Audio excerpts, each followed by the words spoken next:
The wolf is obviously the most notorious fictional character in the Stronghold universe, and he's very much the antagonist of the series, leading the rat, the pig and the snake in times of war. His past is shrouded in mystery, and we don't quite know where he comes from, but after receiving his dukedom, he goes abroad, he comes back, he takes over England, and he sort of sets into motion the events of the original Stronghold and everything that followed. He's a very large man with a slightly sort of Germanic look and intense glare.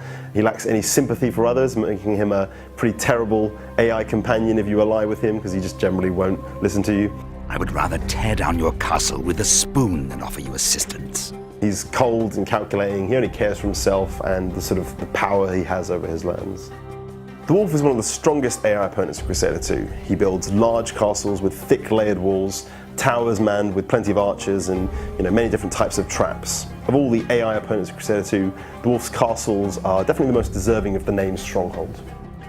In the Crusader games, the wolf is a more defensive player, but he's no less dangerous. He will attack you in force later on in the match rather than harassing you early on. But leave him alone long enough and the wolf will often be the lord with the largest number of troops, meaning that the longer you wait before attacking, the more difficulty you'll have in defeating him. The wolf drives his productive economy with high taxes of fear, as he would, giving out rations and ale to sort of counter his negative popularity. The wolf uses loads of heavily armoured troops, meaning that you will need powerful units to repel him, and similar numbers as well. Crossbowmen and stationary defences are really great for taking out armoured troops, but you'll also want to put your archers on high towers to give them the best possible range advantage.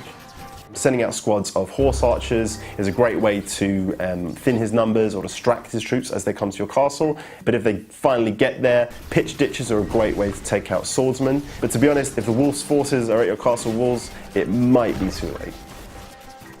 So when it comes to attacking the wolf, it really is the earlier the better. The skilled player can prevent the wolf from building his fortress by rushing him early on with a reasonable number of assassins and horse archers. While your assassins can handle themselves in a fight, the horse archers can take out the low number of defending troops that the wolf has at the start of a match. Ideally then you can move in and kill the wolf with your assassins, killing him before he even knows what's going on. If you're unlucky enough to let the wolf build up his full castle, your only option will be to build huge amounts of siege equipment in hopes of punching a hole through his defences. You'll have to take out his towers, buildings and defences one by one and slowly move in on his keep, while protecting your siege engines at the back. As soon as there's an opening, you'll need to rush your assassins in behind them to kill the wolf. The use of slaves works as an alternative strategy, setting fire to his economic buildings outside the walls, but this can be difficult with their low health and the wolf's fondness for archers and traps of all shapes and sizes.